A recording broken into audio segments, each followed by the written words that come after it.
Tere kaunist uue nädala algust. Seekordne video tuleb teistsugune kui tavaliselt. Kindlasti te teate, et stuudio on 2 aasta vanune ja on ka tekkinud välistuudio.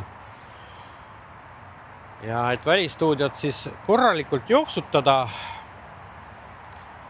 sai soetatud selline asi ehk siis akujaam, mille mahutavus on 1 kilovatt.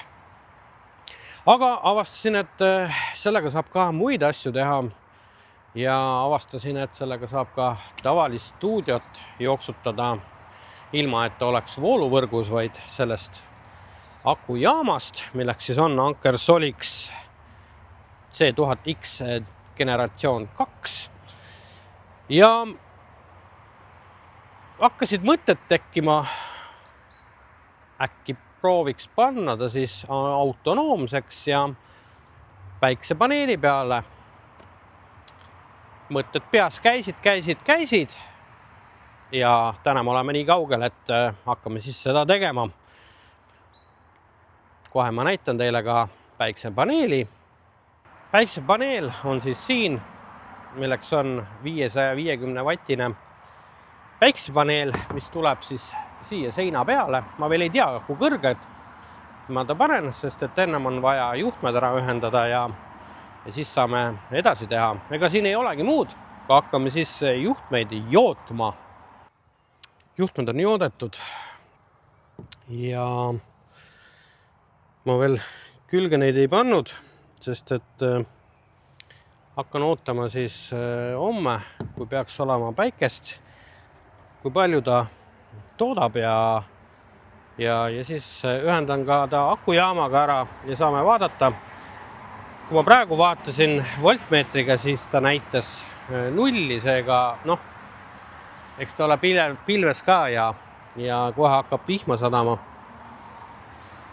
Mõtlen ka mingisuguse süsteemi välja, kuidas ta siia seina peale rippuma panna, nii et tegemist on.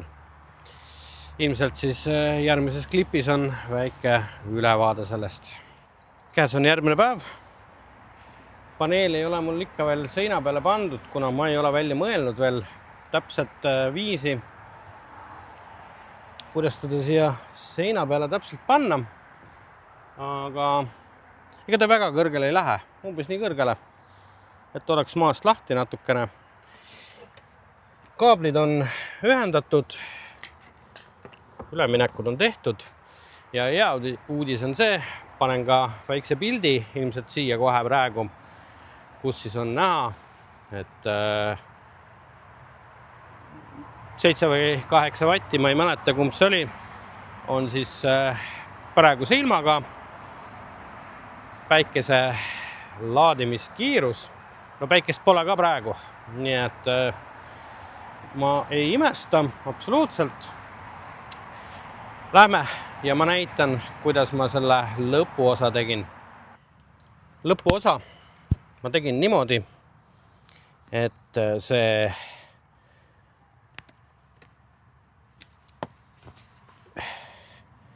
pikendus, mis läheb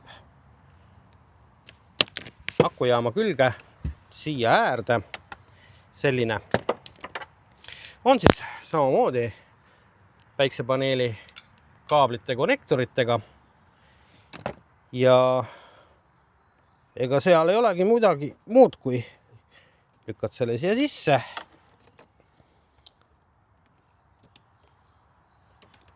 ja konnektorit külge. Kui oleks nüüd rohkem päikest, hakkaks ta kohe laadima ka. Ahaa, väga hea. Tulen teiega allapoole ja näitan, et see ka juhtus. Hetkel siis on näha, laadimise sisend on 1 vatt, päiksepatareid, nii et ootame siis ära ilusama ilma, päiksepastelisema ilma ja siis teen võib-olla pikema ülevaate ja vaatame nendele numbritele otsa.